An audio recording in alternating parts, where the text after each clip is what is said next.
Hi, everyone, and welcome to today's webinar. My name is Esther Archange, and I am an academic trainer with the Center for Teaching and Learning. We do have our JFK librarian, Jamie, here as a panelist, as well as my colleague, Jenna, and Jenna will be helping in the chat today. Today's session is titled Becoming a Lawyer in the 21st Century, presented by our very own NCU faculty, Dr. Edward Maggio. Thank you for being with us today. Just a couple of housekeeping items before I hand over the floor to our presenters.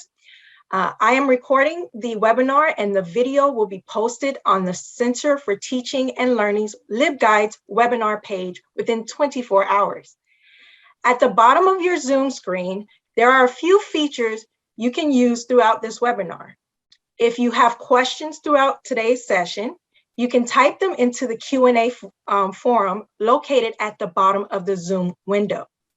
The chat feature is open for conversation, and remember to select everyone if you would like everyone to see your comments. Don't forget to use the Q&A for questions only. If you would like to see subtitles, please click on the live transcript icon at the bottom of your screen and select Show Subtitles. We welcome all questions, so please do not be shy. With that, I will turn it over to Dr. Edward Maggio. Hey, everybody, and thank you for that wonderful introduction and for allowing me to come talk to you. Certainly, we've got quite a bit of material that we're going to cover today, as noted with the title of this presentation, which certainly, when I first approached this, I realized this was not going to be as easy as I thought it would be, just because it's more of a Herculean challenge to kind of explain, what it was for me to become a lawyer and what it may be for many of you who are currently thinking about a career in law, may be in law school right now, whether it's with the JFK Law School or a different law school, or you've completed law school and you're getting ready for the bar coming up and you're wondering, what are you looking in terms of the field as potential outcomes? So with that in mind, certainly I'm going to do my best to cover as much ground as possible with the time that we have for those who are at different stages of being involved in the legal field, either from the beginning or those that are even just, as mentioned, thinking about law school in the future. Just as an overall agenda, and I know for a couple of my students that are here from the School of Business, where I primarily teach for NCU, I'm from a different generation where we don't put everything on the internet. We don't talk about ourselves on a regular basis. I don't go online every day, show people what I'm doing. And very often my students, they say, well, Professor Maggio, what have you done? And I generally keep it very short. Well, I've done some stuff. For today's lecture, you're actually going to hear a lot more detail as far as my career, and I'll explain how that relates to how during my time, the legal field and the legal career I've had has changed so drastically, including how COVID has impacted everything. I'm also going to go through some helpful hints, how to get the most out of your law school experience. I'll discuss finding employment, what that looks like right now and how it's changed so drastically, as well as the nature of the current job market. I'll also go through working in the legal field now and certain things you should be aware of and things that have changed. So hopefully you can avoid some mistakes that could be minor or, depending on what you're doing, could be very costly. And I'll also give you some advice on dealing with clients for those that are going to be working in a law office setting. I'll give you my 3 rules and certainly a interesting story that I think will drive home those rules as you go about pursuing legal education or your legal career. Just a short little disclaimer. I always have to state I'm speaking as myself. I'm not speaking on behalf of NCU or as well as the JFK School of Law. I'm speaking just as a legal practitioner and what I've observed, what I've experienced. It does not necessarily involve the viewpoints that would be approved or agreeable with NCU. I also want to be clear, at times I am going to reference things such as the legal industry, the legal field, and certainly I'm not the representative. I've not been chosen by all lawyers in America to state what the current legal job market is or the current nature of all law schools. I realize that, your experience, if you're living in Butte, Montana, becoming a lawyer could be very different than somebody that's in Manhattan or somebody that's in San Francisco or somebody in Charlestown, West Virginia. I am aware of that. And certainly I've tried to address many of the common things that have happened to the legal industry universally across the country. But by no means can that cover wherever you're geographically located and what you may go through as you decide to enter law school, go through law school, and commit to practicing law. So I'm aware of that, but certainly I've done my best as I can to, cover a wide amount of area. And certainly at the end, I'm happy to answer as many specific questions that the current audience members have, so I can assist you in that realm. And with that said, let's kind of get into it. Now, I have a few pictures here. Again, as I mentioned to my students who are here, I generally don't talk about myself. But I will say, when I was in my first year of law school, one of the best things ever said to me by an attorney, actually I met on the subway in Manhattan, was, you may have an idea you want to start your career doing one thing, and you don't know where it's going to take you. And I can tell you that for me, that was so true. I had one idea of what I wanted to do in my legal career, and I never thought, years later, I can tell you that I've worked in the security industry, as a analyst and consultant, that I've done counterterrorism training in Israel and different locations around the world. I never would be able to tell you that I could foresee myself that I would be part of a legal team that goes to the Supreme Court and gets a unanimous verdict in our favor. That never would have been in my mind in college or in law school, or that I would have written some books, on law or security. Usually when I've sat in on these presentations as a student, or even some of my colleagues, when they have these presentations about being a lawyer and working in the legal field, they kind of give very grandiose, kind of like Marvel DC superhero origin stories that, something happened to them and that gave them that impetus that they had to become a lawyer and right injustices around the world.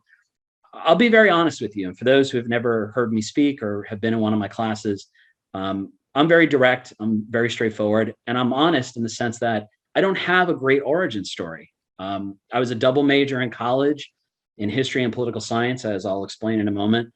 I was watching, senior year, Nick at Night reruns, loved Night Court, said to myself, you know what, that seems like a great job. I think I could do that, because I was kind of told by, my academic advisor in college, well, your options are, now that you're graduating, the degrees you have, you either can be a teacher or you can become a lawyer. And I kind of was like, well, that Night Court show in rerun format kind of looks fun. I think I could do that.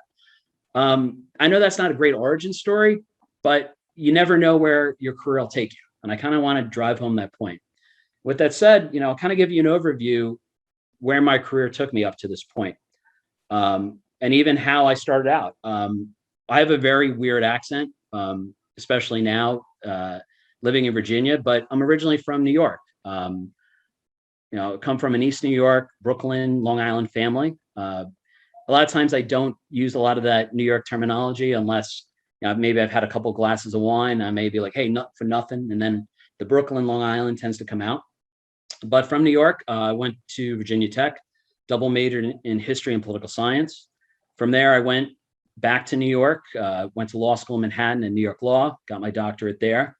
And as if that wasn't crazy enough to go through a period of law school, I ended up living in Europe, and I went to law school again across the Atlantic in the United Kingdom. Ended up graduating from Oxford University with a law degree focused in criminal justice, criminology. And from there, at the time, there was a new burgeoning field as far as counterterrorism and homeland security. I ended up going back to school in Manhattan again at NYU and got my professional certification in the new emerging field of homeland security studies. And after that, my dream of being a real life member of the Night Court cast came true. I worked as a public defender in New York, handling criminal defense and family law matters. Great job as someone that wanted to always become a litigator. The negative is certainly it doesn't pay very well. So after I got enough experience doing litigation, went into private practice over the years with a number of different firms, did criminal and family law, then began to get into business, specifically as general counsel for aviation and IT companies on Long Island. That put me in a position as a general counsel to be a contracts manager, dealing with, high value contracts, a large volume of work. Then we had the '08 crash. That ended up putting me in a position where I was involved in lawsuits against a number of the banks that did nefarious activities against homeowners and investors. I got pulled into doing work as far as cases involving civil lawsuits with white collar crime. So I got to use a little more of my investigative background.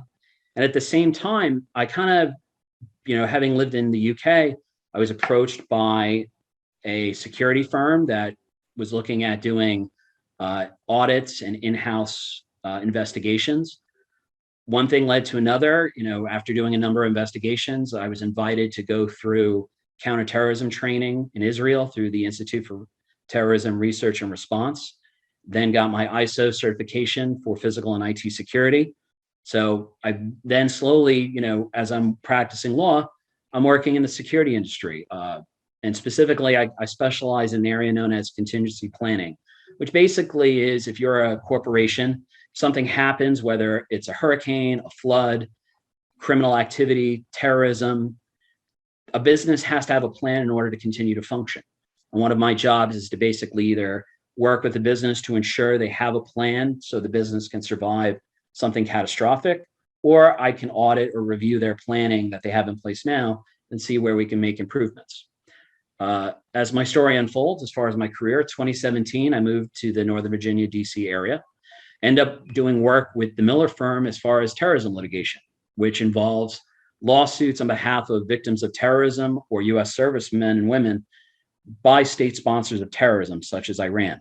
That led me the opportunity to go before the Supreme Court against Sudan, get a win, as well as do corporate law as well. And you may say to yourself, well, what does corporate law have to do with terrorism? Well, terrorist acts require funding. And very often, terrorist organizations and the countries that sponsor terrorism, they use, business transactions to move money from A to B, whether that's using blockchain technology, whether it's using criminal activities, or it's involving business transactions designed to thwart US sanctions or US judgments that are against them.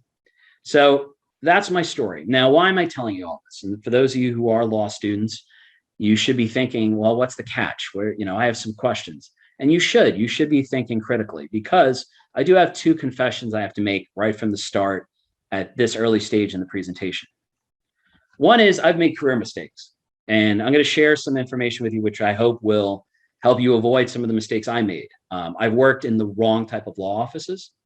I've worked in situations where, believe it or not, you work and you're in the office, you need to go to the bathroom, and you've got the boss has hired a paralegal to clock how long you're taking in the bathroom, and too long, it could be docking, they could be docking your pay. I've had situations, even some of my fellow colleagues, where in New York City, one time there was a threat of a bomb in the Empire State Building for the law firm where one of my buddies worked.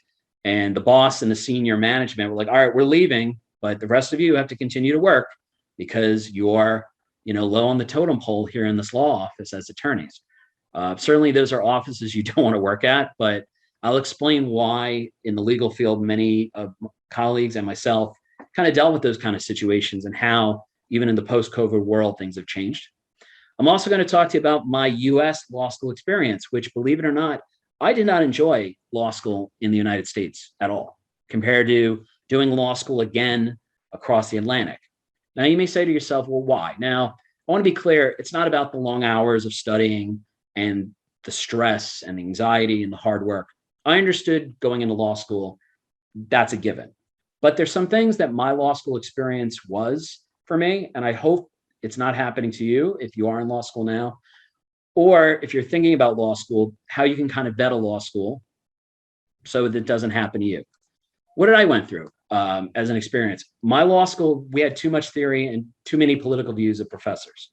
Now, certainly when you start law school, you have to learn a lot of legal theory. You have to do a lot of case analysis, learn the IRAC format, learn how to think like a lawyer, which in and of itself is a skill that takes time. It doesn't happen overnight. But the law school I was at, we would, getting, our end of second year, going into third year, you would take a course like real estate closings and you'd have the professor, giving a lecture on Thomas More's Utopia. And it's like, hey, I need to know how to do a real estate closing. This is not helping me. You're giving me all your research and your theories for your next book or your next article. And like, that's not real. I'm paying a lot of money to learn law and I'm not really learning it. Overall, I felt like when people ask me, when did you really learn the law? I said, honestly, after law school, studying for the bar exam. It seems crazy that you spend all this money to get a legal education and you really don't get the actual practical law until you're preparing to take the bar exam. And that's really what happened to me. And to be honest, it's kind of disheartening. And I'm aware of that even when I teach students for the School of Business, any legal course, because I don't want them to have that same experience. Also, being in law school in the US, it was such an us versus you culture. And that was a twofold approach. Many of our faculty were Ivy League educated, and they constantly reminded you of that. Well, I went to Princeton and I went to law school at Harvard and you are all beneath me. And it was so demeaning to have faculty like that. The other thing too, is they promoted a lot of this culture of, if you don't get good grades and get on law review, you will not get a job. And that was probably the worst thing they did my first year of law school, because it just led to this kind of everyone out for themselves, no camaraderie, people not wanting to help one another. And even if they work in a group, everyone's kind of looking at each other like, I don't trust him. He's going to steal that book we need from the library because he's going to have that one case that'll get him a higher grade. So he makes law review. And it was a terrible way to kind of, have that culture among students. It disheartens me even to this day. Even now when I get like the alumni donation request, I'm kind of like, yeah, it flies out of my hand, because I get kind of PTSD to a degree thinking about my time dealing with other students, who are now my colleagues, and even the professors. And lastly, even the professors themselves, they had this pride in students doing bad, which I never understood. I had my civil procedure professor, day one, he makes this announcement that, the chances of you getting an A in this class are so low, you have a better chance in terms of odds of graduating, the Navy SEAL program versus getting an A in my class. And now as a practicing professor and attorney, I kind of look at that as like, well, you're a crap professor. If you can't teach in a way that all of us know the material effectively so we can do well on an exam, that's not on us, that's on you. You're not good at this job. And I keep that in mind, when I talk to students, when I teach a course, and certainly, when I'm giving this type of advice, if you are thinking about law school, because you really should do the research on the law school itself. You want to know the culture. You want to know student reviews. And also too, I want to point out, you want to know the bar passage rate and the employment rates, because really that's what's going to be the biggest thing. It's not about, I need to get law review grades, which certainly is ideal if you can, but not all of us are naturally smart. And here's another confession. I don't consider myself someone that is naturally smart. When you meet people and you're like, wow, they are a genius. Or you see somebody on YouTube or on TV and you're like, they're just naturally smart. I'm not one of those people. I'm one of those people, I got to read it, and I got to read it again, possibly a third time, fourth if I haven't had enough coffee, until I have something mastered or I have to do it. I'm not naturally brilliant. That's a confession, being honest here. And many times to be a successful lawyer, you don't have to be a genius. You have to very often know how to deal with people and run a business and be organized. And that should be promoted as part of your law school experience, that, you can be a good lawyer wherever you land if you have a passion to do well. I also want to point out, you should get to know your professors if you are in law school. I can't even tell you now, as faculty with NCU, how many times I go through office hours, I get no calls, no emails. I'm kind of sitting like waiting for that, tapping my fingers, waiting for a student to call me, to engage me, that maybe I learn about that student, learn about how they're doing in the course, offer them assistance.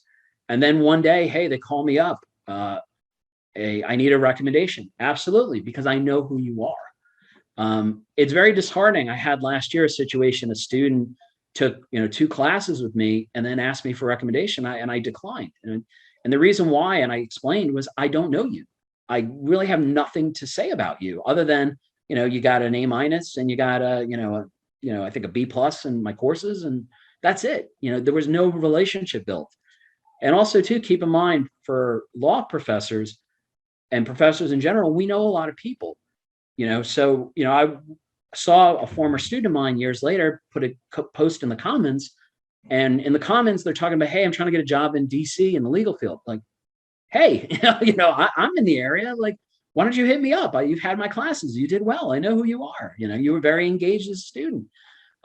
If they had more of a relationship with me, they feel comfortable. They can, use me as a networking resource. So, something to think about if you are currently in law school, really get to know your professors. As I mentioned, I had these professors that if you showed up to office hours, it was almost like you were treading on sacred land, and they would be offended. Like, how dare you interrupt me? I'm studying, I'm preparing for my next research article. And how dare you ask a poignant question?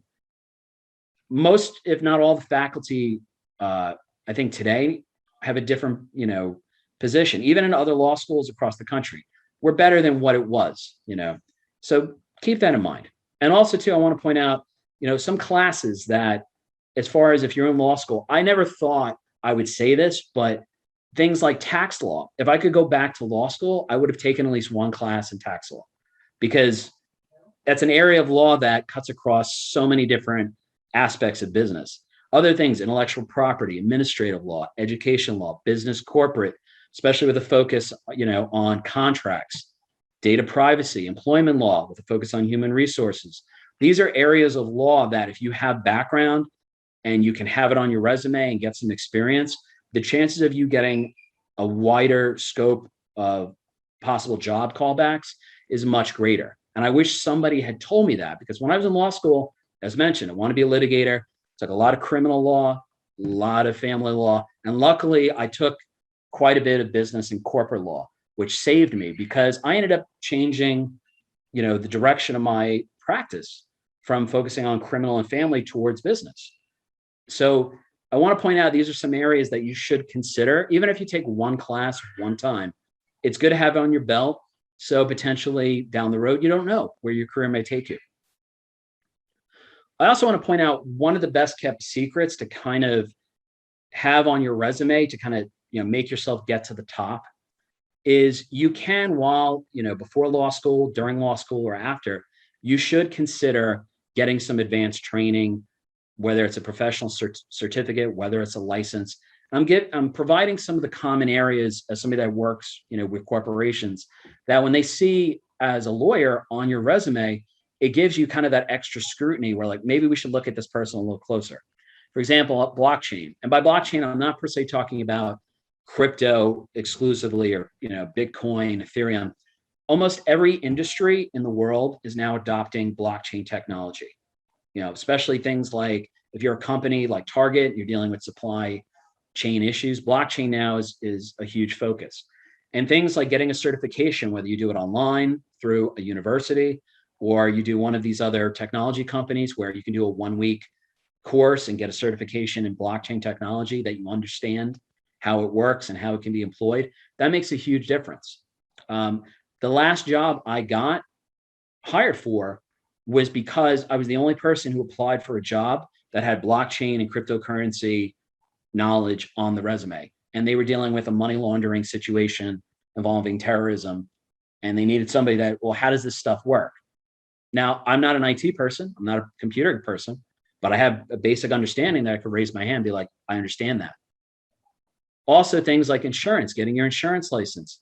It's not a bad idea, especially if you're thinking about areas of law like personal injury. Even if you don't practice as an insurance agent, having that, especially if you're going to work for certain types of corporations, they're going to want to see that. It puts you a step up. Same thing with, getting training in mediation, getting a real estate license. In certain states, for example, I'm originally from New York. If you pass the bar, you get a form in the mail, you automatically get a real estate license if you fill it out and send back the money for the admission fee. These are things you shouldn't pass up. Same goes with anti-money laundering, because regardless of the type of industry, it's a type of, area that it's good for a lawyer to have under the belt as a certification. Project management, private investigations, if you're going to pursue the criminal route. And of course, believe it or not, and this is for some of my colleagues here, library science. I have a colleague who went as far as got a master's of library science while she was in law school. And when she applies for a new job, she always gets a call back almost within 24 hours of her submitting a job application. Why? Because having library science on your resume sends to any law firm or any government agency, this person knows how to do research and they are at the top of the food chain. And that's somebody we strongly want to consider. So believe it or not, librarians make the world go round. And it's not a bad idea to have on your resume. Now, I want to talk about kind of how the job and work cultures changed, especially from when I started to, I'll cover as well how it is now. There used to be what we would call the old path. The old path used to be you get a job in a firm, whether it's in a town setting or you're commuting to a big city. And you're either working for a small firm doing whatever specialized area of law that they do, or if you had those great grades and you got the law review credentials or you have that connection, you go one of those high-paying, prestigious law firms, Gibson Dunn, Skadden, Cravath, Swain and Moore, one of those firms with, a couple, words, names attached to it. And you paid your dues. You did the grind, as we call it. That means you're the first one in as a new legal associate, attorney. You're the last one out. That situation, like I mentioned, where people leaving the firm in the Empire State Building and the newer attorneys have to stay behind. You went through that, and it was not pleasant. It was not something that you really enjoyed. It was kind of, well, I'm doing that because I want to get that Christmas bonus at the end of the year. I have to put my time in so I can become a partner and get the big money. And, that was the way things worked. Or you were able to get a job in government in some way. Or if you went to one of those Ivy League schools and you had those great credentials, you pursue a career in academia. Those were kind of the original paths that people who graduate law school would follow. Well, a lot's changed. Certainly in the last 15 years, we reached a point in this country where you probably have heard jokes, there's too many lawyers. And to a large degree, that's true. There was a point even 7 years ago where the price, of what attorneys were making was slowly on a massive decline because it's market economics. If there's X amount of need, but there's this many attorneys, well, the price for what attorneys can make is going to naturally go down. You also started to see technology change so much of what happened in law firms as far as positions. Like, I'll give you an idea. First private practice small law firm I worked at, there was an attorney whose sole job, I kid you not, was to organize the incoming faxes. Today now, most of the faxes, we use programs like eFax. We do everything electronic. We don't even have that role in a law firm anymore. And technology basically streamlined a lot of how law is practiced, but it also shrunk the amount of positions in law firms over the last few years. But also that grind that I mentioned that, you'd go through the long hours, the low pay, the hopes you'd get promoted, the hopes you'd get, recognized for your efforts and, make partner. More than not, it caused a lot of people to burn out. As I have here, more graduates as attorneys, they're starting out in law firms. And then after a number of years, like, what, this is not for me. And that's kind of what was happening right up until COVID hit. And when COVID hit, suddenly now we're seeing a lot of changes. Firstly, you're seeing more and more people leave their jobs and start new companies and becoming business entrepreneurs. Essentially, what we've seen, and for those that don't have families, you may not understand this, but imagine you had that job, whatever you were doing, you worked for a corporation, you were commuting an hour there, hour back, COVID hits, you're now working from home, you're able to work from home because we figured out how to use Zoom and other technology applications successfully. Now the boss is like, hey, I want you to come back. Well, for a lot of Americans, they were like, no, I'm not doing that. I'm going to, I'm going to start my own business. And right now we're at a record high for new businesses, new entrepreneurship in this country. Despite what you see on the news where they're saying a lot of Americans are quitting their jobs and they're just lazy. I don't think that at all. As somebody that's active in the business community, I think many people realize, I had a quality of life, a little more closer to how Europeans are. I'm able to work from home and support my family. So I'm going to continue to do that. And if you don't want to continue to do that with me as my employer, then I'll do it on my own.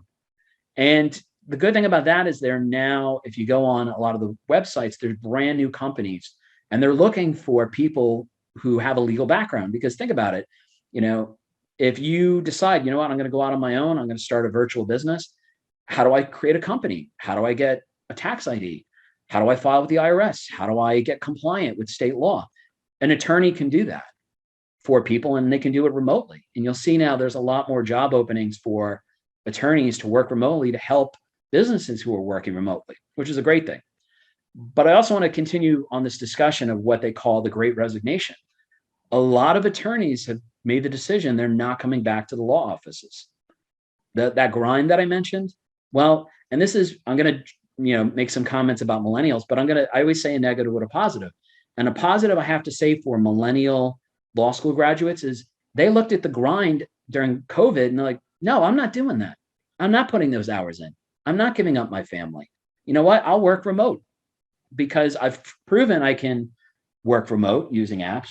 Even the court system now, most court systems in most states operate with some form of e-filing, so you can file any pleading documents, or you can appear virtually. I'll give you an idea. Today, I took my kid to the park, and I appeared on a criminal case, remotely via Zoom, and we did got the case ended, on a high-profile traffic matter.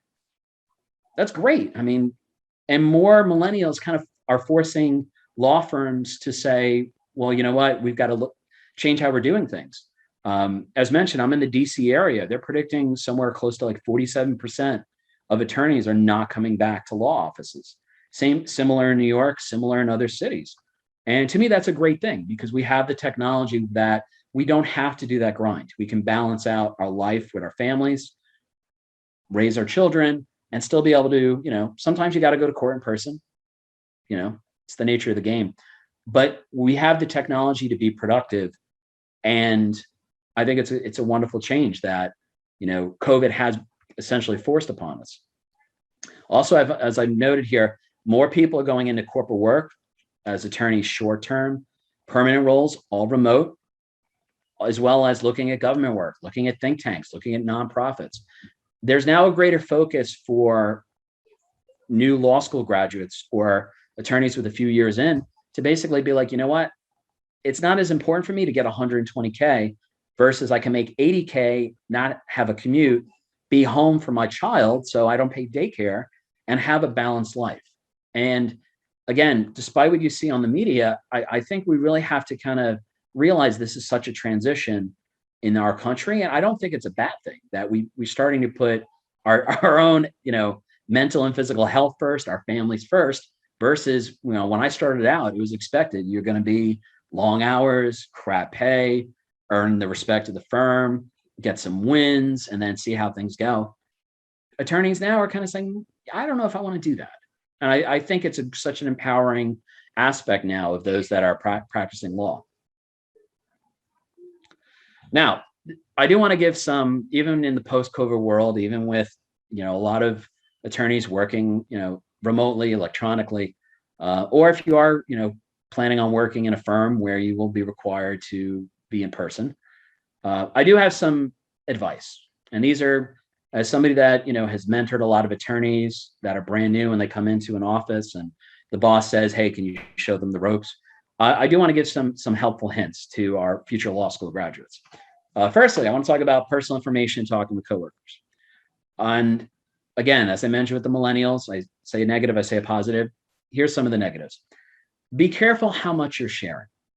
I notice with new law associates, new lawyers coming to a firm, they tend to go overboard with you work, you're my coworker. I'm glad to meet you. Let's be friends on Facebook and Instagram. And next thing you know, you're sharing so much information that it's very easy to create interpersonal office conflicts. What do I mean by that? I'll give you an example. I'm one of those people, I don't like going to happy hours with my coworkers. And the reason why is it's very easy for you to have a slip up or make a mistake. So one that I happened to go to, one of my colleagues, they got into a very innocuous discussion. They were talking about, it was an order, set of wings for everybody at the table. And someone's like, does anybody ever order blue cheese? And this guy was making jokes, one of the new associates, and he was like, only damaged people who order, blue cheese with wings. And then he put a meme on an email that went out to everybody that basically said, damaged people, they enjoy, blue cheese, especially if they have mental problems or they've lost a loved one. Well, unbeknownst to him, one of the people on the email chain happened to have just lost her husband and was having mental issues. So where do you think that landed? It landed them now having to go before the boss and explain, why was this being sent out? Why was this posted on your Facebook and Instagram for coworkers to see? And then immediately they were, thinking about this coworker who just lost a loved one. That whole situation could have been avoided by kind of being aware, you can be social with your coworkers. You can share information, but don't go too far. I mean, there's no reason you've got to put, every meme that's funny, send it out to all your coworkers, be, that level of unprofessional. I talk to everybody I work with, but I do not volunteer any personal information about my family. I don't give a lot of details. I'm just, hey, the weather was nice. Hey, oh man, this contract we're working is never going to end. But I'm careful with what I say at all times. And you really should do that as a courtesy, as well as be aware what you're posting, what you're sharing online. And I do have some information more. We're going to get into what should be on your job profile or social media. And I'll give you some things of what you shouldn't have as examples. Other things, data privacy. And this goes more to Facebook and Instagram. For younger attorneys, you really need to be aware of how much you're putting out there. And it really can bite you back, in a negative way for two reasons. One, you, especially if you're getting into litigation, putting too much information about yourself can be used against you. And I remember, I was regularly appearing in Brooklyn Supreme Court.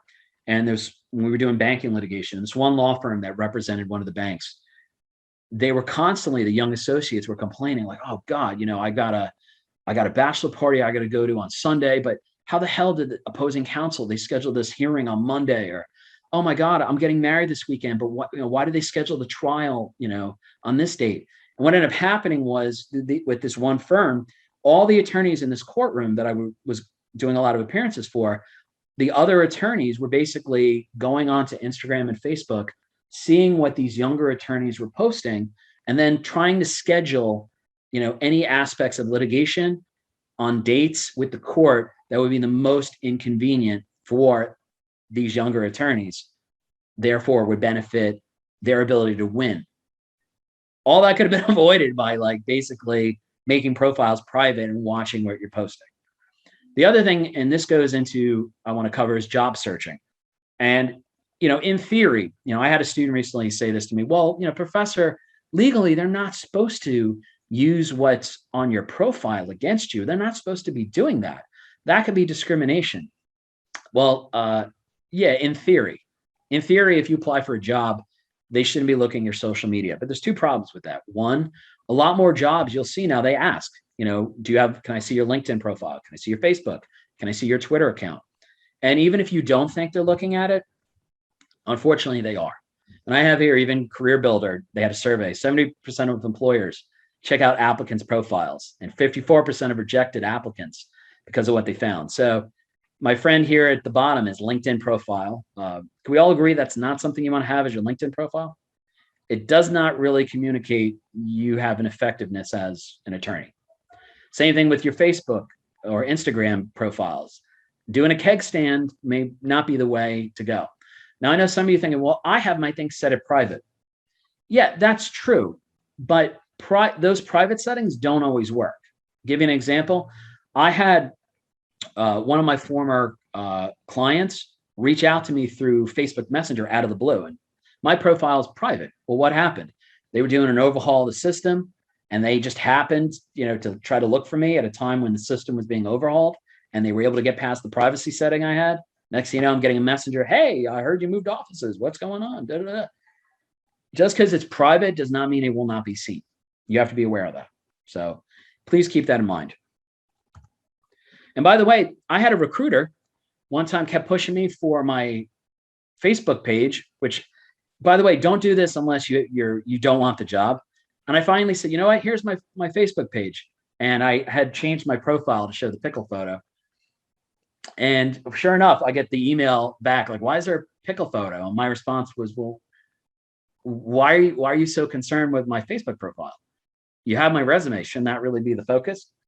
And I wanted to kind of go through that exercise to kind of see like, are they really checking things out? And I was able to use the pickle photo here as an example of, recruiters, firms, they do look at what you're posting. So just keep that in mind. Now, I want to continue a little bit as far as working in the legal field, some additional things. One aspect I will say that's changed so much in practicing law is the hospitality nature. And I would say I've noticed this about, maybe 10 years ago. I had a client, help them with their criminal matter. We're coming out of court and like, you know what, thank you so much. I'm going to give you a great review on Yelp. I'm like, what?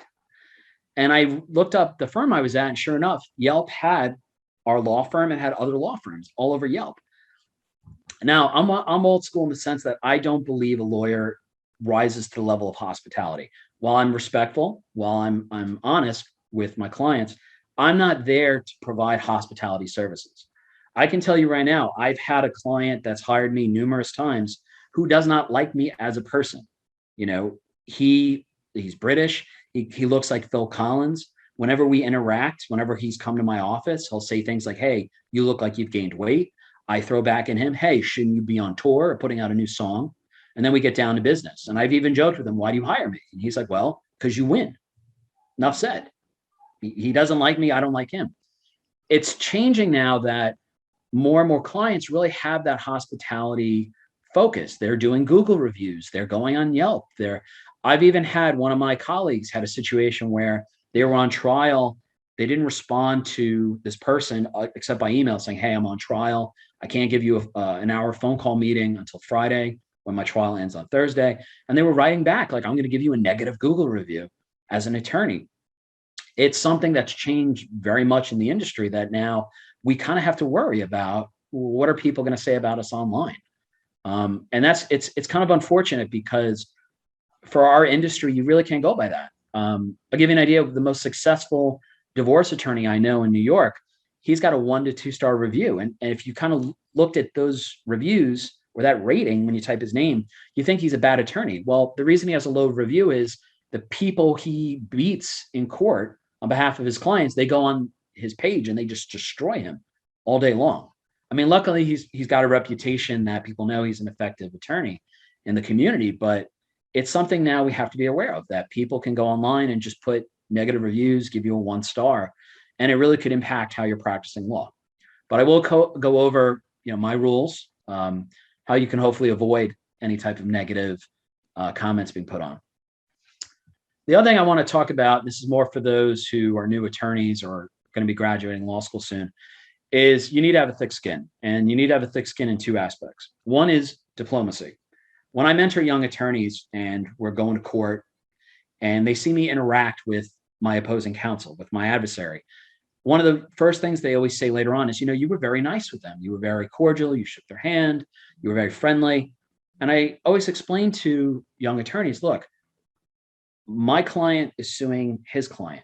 They don't like one another. I don't have to hate my adversary. We're not suing one another. Not to mention professionally, you don't know where your adversary is going to be. That adversary one day could end up being your coworker in another firm. They could end up being a judge. You don't know where they're going to land.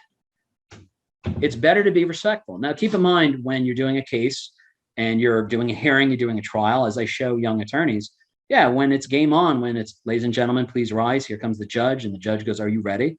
All right, for my client, if I'm litigating a case, I'm going to win. I'm looking to, to kill, looking to, do the best I can as far as zealous advocacy.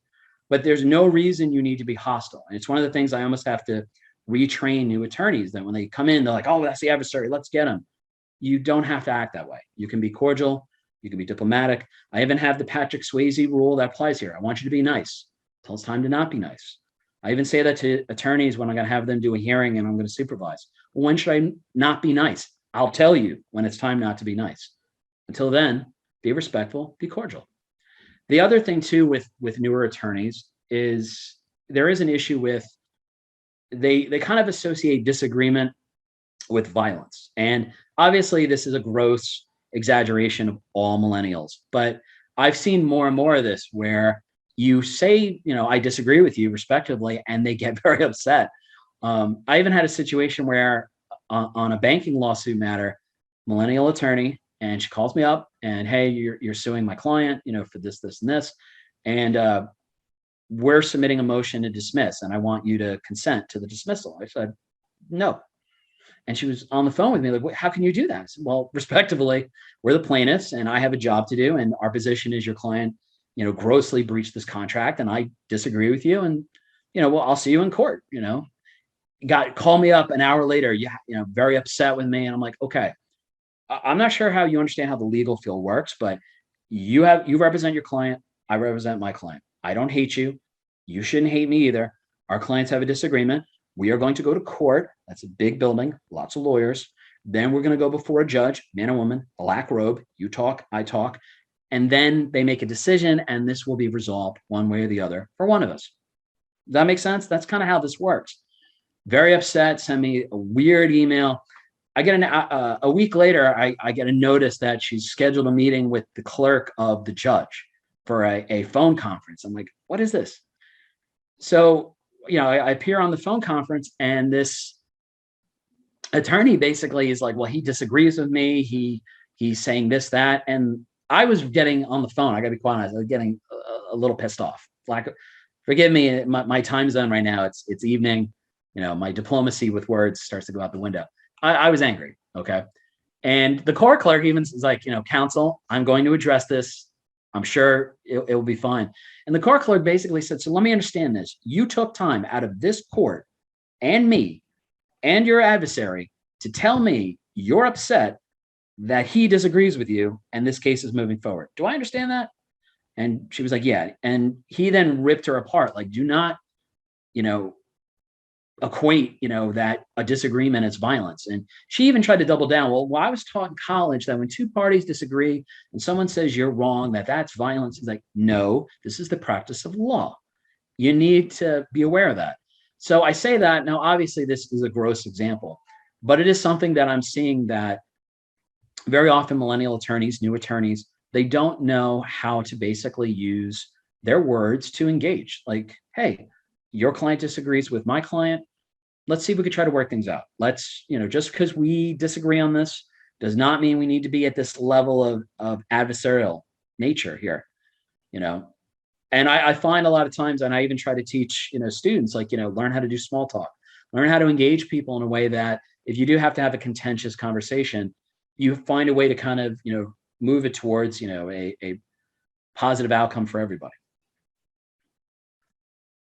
Now, for those that have never had a class with me, especially any of the business law classes, I always tell students about the Flamingo Rules. Now, I refer to them as the Flamingo Rules, and I know some of my students who are here or watching this later on, they've always asked me, what is the origin of the Flamingo and the Flamingo Rules? Now, for all of you who are not familiar with the Flamingo Rules, I'm going to go through them. Now, these are 3 rules for those that are about to practice law soon, you're still in law school, you kind of want to keep these under the hat, or you're just curious, you work in a business setting, you want to know how to, deal with situations and avoid problems, avoid those negative Yelp and Google reviews. These are my 3 rules, which I live by. And they're very clear. And I'm going to give you an example that if you're not familiar with these rules, I guarantee you after my story, you will never forget them. First rule is be understanding. Fully know the client's situation and their need for assistance. Be honest, be respectful, communicate what you can do for them, and more importantly, what you can't do for them. And be firm. You should never let a client dominate your professional relationship with them. And, I also add the 3 strikes, before I get per se, putting my foot down with the client, I give them 3 opportunities, to not make a mistake or be rude before I reach that level. Now, this seems very abstract. Be understanding, be honest, be firm. Allow me to tell you a story. So a few years ago, I'm working at a firm, and I have 2 younger attorneys that work under me. And one of them calls me up and said, hey, look, we got these 3 guys.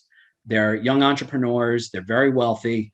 They originally started their career in the restaurant industry with a lot of money by getting the money the old-fashioned way, which is from their parents. And they've got a legal request. We've been billing them to try to figure out how to carry out this business idea and get them in compliance.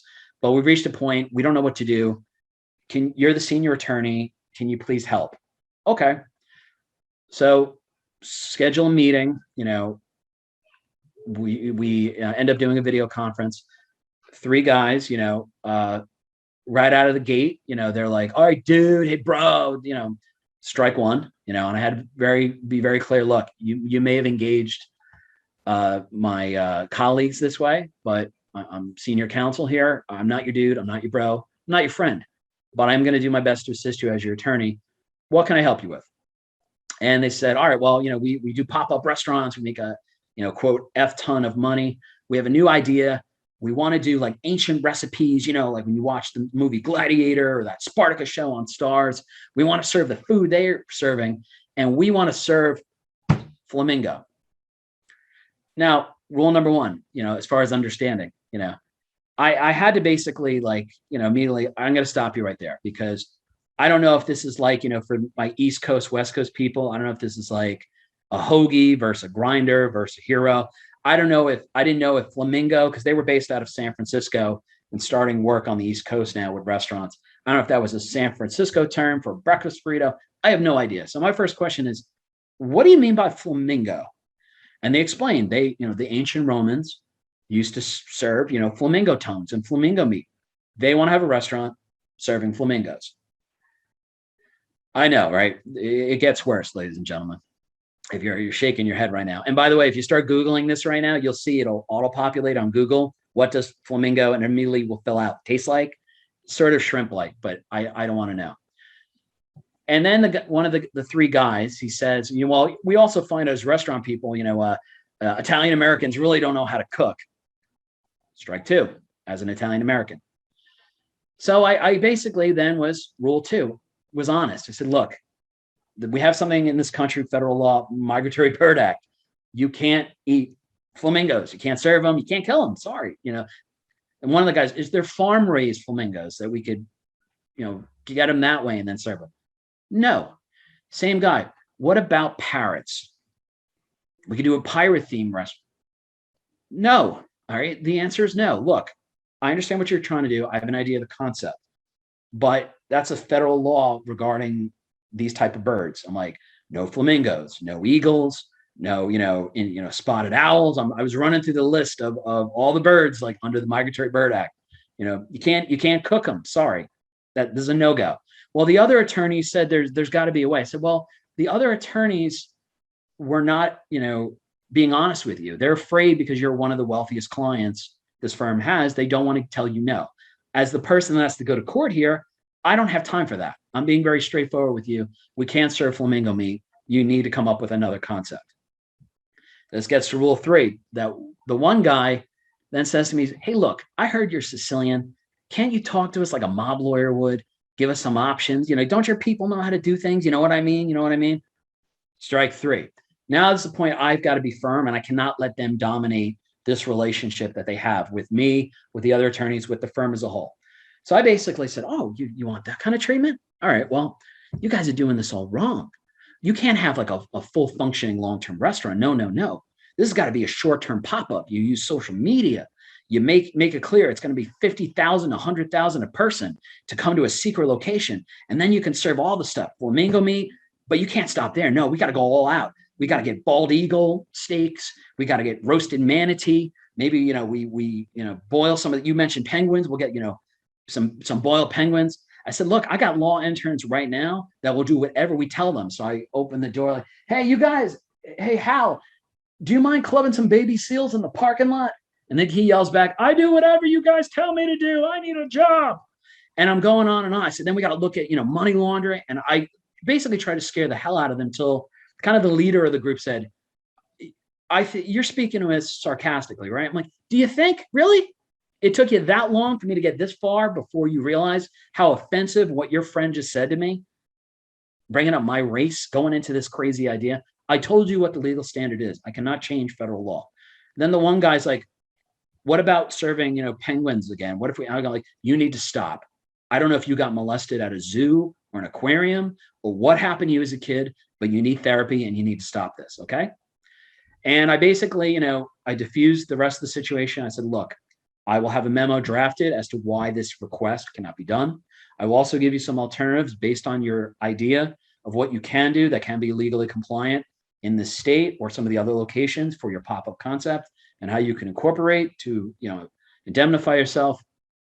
But this meeting's over. Meeting's done. So 2 days later, get that call no attorney wants where, the paralegal, say, hey, the boss wants to see you. Go to the boss's office. And it's me and the other 2 younger associates. And the boss basically, was like, what happened? They give their story. I give my story. And my boss at the time basically yelled at the 2 attorneys saying, well, you guys wasted their money by billing them for a situation you knew could not legally be done. So they got ripped apart. They end up leaving.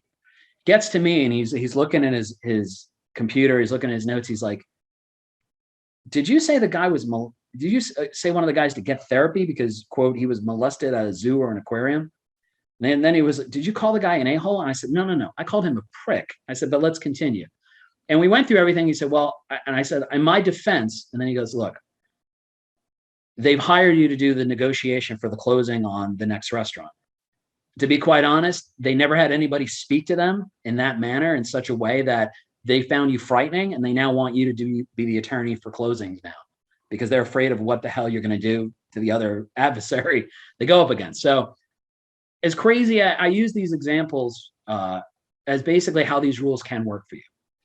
So, but that's the story for those some of my students here who wondered how did the Flamingo Rules get their title Flamingo. So there you go. So in summary, as we're bringing this to an end, because I know we're running out of time, I do want to point out, you should try to get as much real world experience and diverse training and education.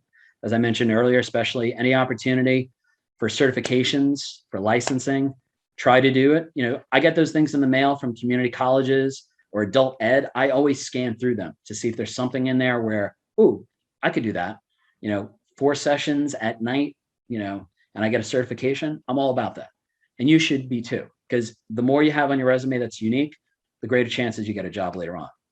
Also, be flexible. You may think you may start your career here. You can end up in a different area of law on the other side of the country. It's the way the world is post-COVID. And be happy. One mistake I made, I worked jobs too long where I didn't enjoy the work. I didn't enjoy the culture. And in this day and age, there's enough work that if you don't like what you're doing, you don't like where you're working or who you're working for, you certainly have options, and you should always remember that. And with that said, if you ever need to ask me some questions, here's my email, here's my phone. I do have questions, always welcome. I had to add this recently within reason. I had somebody in my last presentation send me an email. I have a question in 27 parts. Yeah, that's too much. So if it's a reasonable question, I will address it. And with that said, that brings us to the end. Thank you so much, Dr. Maggio. We are a little short on time. If you all have any other questions, please email Dr. Maggio. With that, thank you, Dr. Maggio, for taking the time to present, and thank you all. Thank you to all the attendees for joining us today. As a reminder, the recording will be posted in CTL LibGuides within 24 hours. Have a good one. Take care, everyone.